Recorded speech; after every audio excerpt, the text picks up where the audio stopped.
अस्सलाम वालेकुम प्यारे बच्चों, कैसे हैं आप सब? उम्मीद है आप सब बिल्कुल ठीक होंगे। आज हम जीम पढ़ेंगे। जीम की आवाज ज ज से शुरू होती है। आइए जीम से बनने वाली चीजों के नाम सीखते हैं।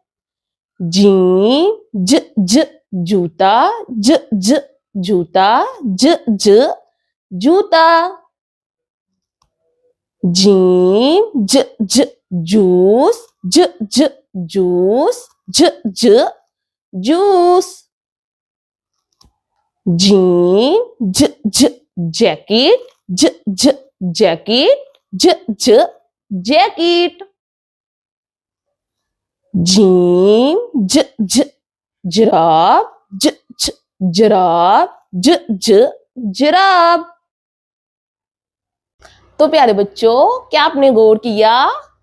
जूता, जूस, जैकेट और जुराब, इनकी आवाज ज ज से शुरू होती है। जैसे ज जूता, ज जूस, ज जैकेट, ज जुराब।